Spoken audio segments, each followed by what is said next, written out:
Greetings comrades, my name is Gigantles, and I think I finally sorted out the audio problem on my channel. I'm now just trying to work on the camera angles, because I know that when I often make videos like this, I'll have text or pictures next to me, and so by having me shifted to the side of the screen like this, hopefully I'll leave plenty of space for pictures in this part of the screen over here. Anyway, the main purpose of this video is about a Facebook page that my friend recently got blocked from. So this page is I'm looking at it now. This page is known as Genesis in China, and it's meant to prove that. Okay, so I moved the table. The page is meant to prove the historicity of certain events in Genesis by using Chinese sources. Apparently, this page started out as something promising, according to my friend who followed it for a while. But then, after a hiatus that this page took, I think for a few months, they started getting not only a bit sidetracked, but also they definitely started going off on a very, very bad tangent. So, looking over the contents of this page, I can immediately begin to see flaws with some of the arguments that my friend was making against the page admin. For instance, this page promotes the idea that the global flood was local and not global, even though the evidence for the flood does say it was a global event. And sorry if I keep glancing away, it's because a notification keeps popping up on my phone saying Gmail has stopped working. I don't know why it keeps doing that. Anyway, the evidence for the flood says that it was a global affair.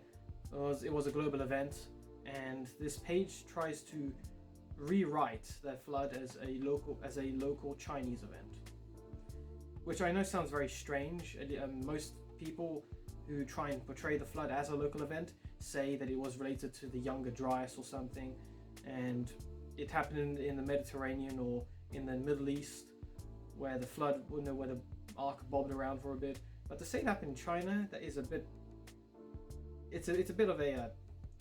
What's the expression? It's definitely on the fringes of religious thinking. But there's also other errors that this page endorses,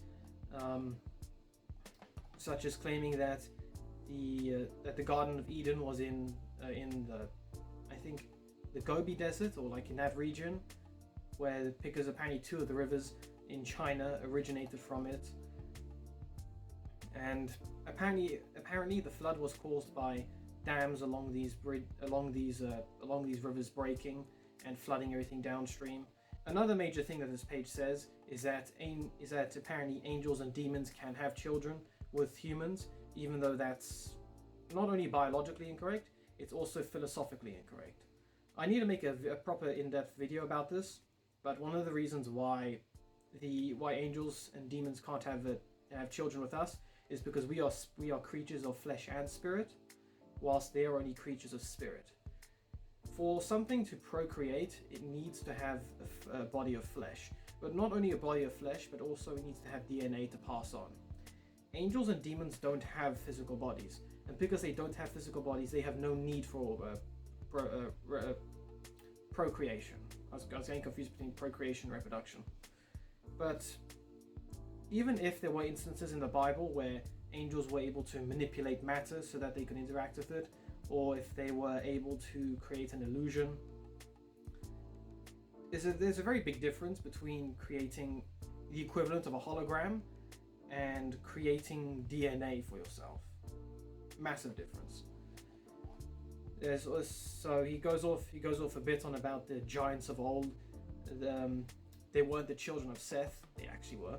But they were apparently the children of angels and demons with us. He effectively claims that baptism is not necessary for salvation, which he does so by claiming that there were survivors of the global flood, which completely decimates the point of baptism. Jesus described baptism. Okay, he compared it to Noah's Ark, because if you weren't on the Ark, you were going to die. Okay, yeah, he talks about the presence of dragons in China, which were apparently dinosaurs.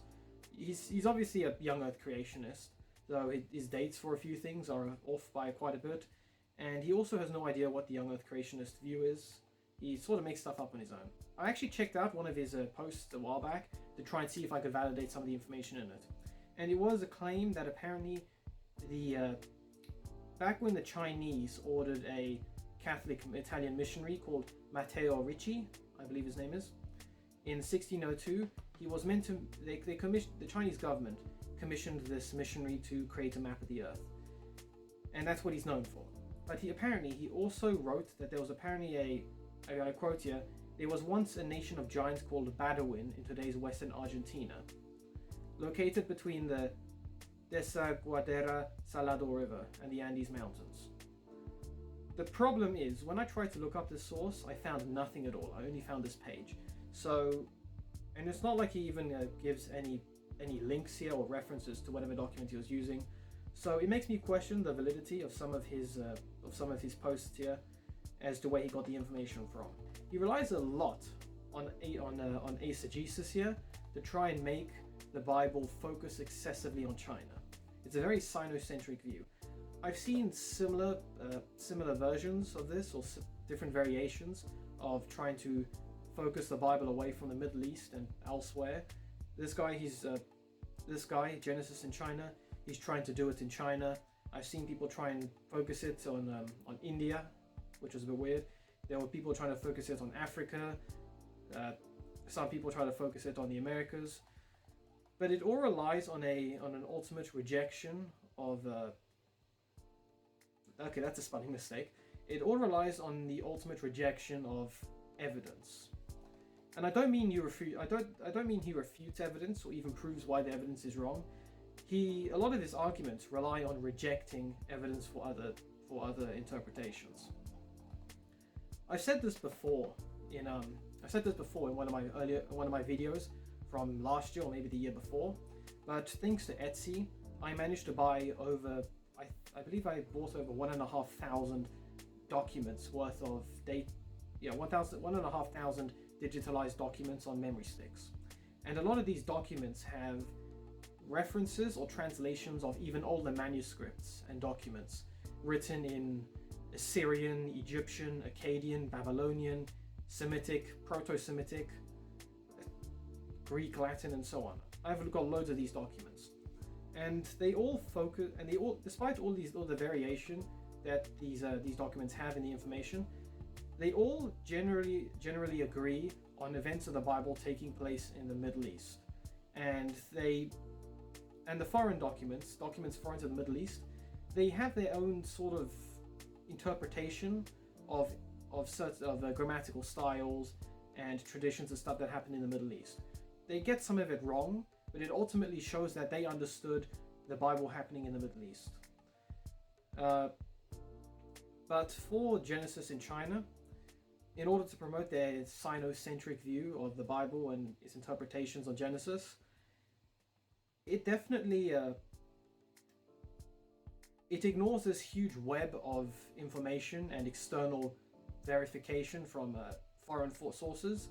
It rejects all of that to focus on its Sino-Centric view. It's one thing if they could refute it, or refute this network of information centered around the Middle East, or if they could at least give a reason why they don't follow it, but they don't. They just reject contrary evidence without refuting it and focus on, okay, this is like 5 pieces of proof this happened in China, so it must have all happened in China.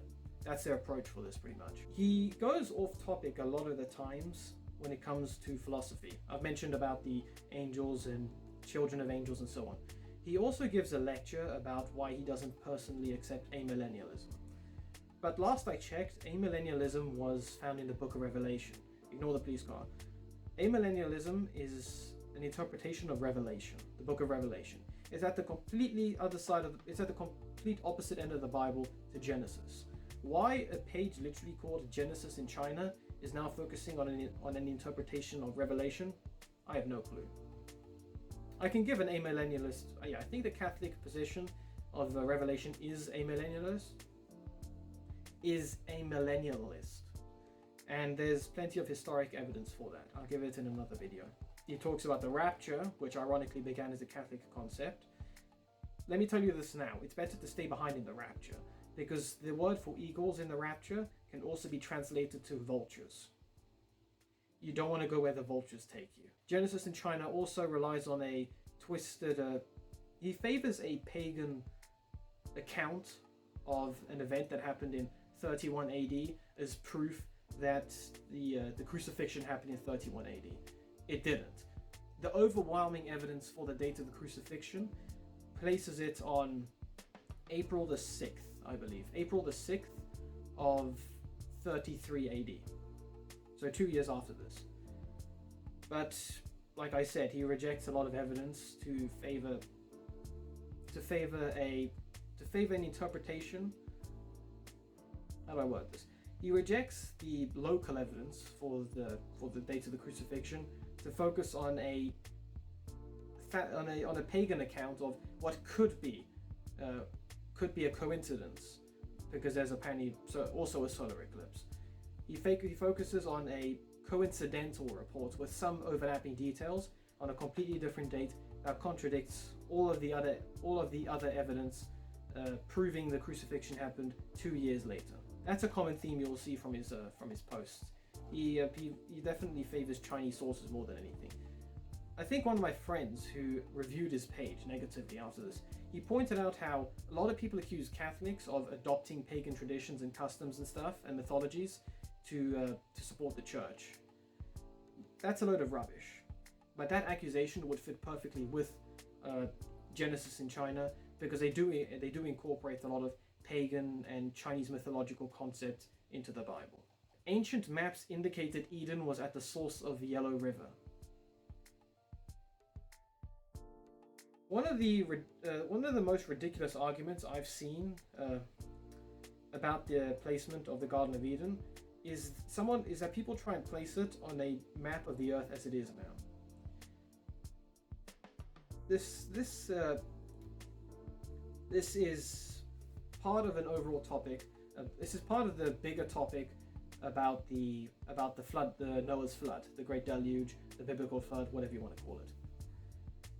The geological and tectonic processes behind the flood would have scoured the planet.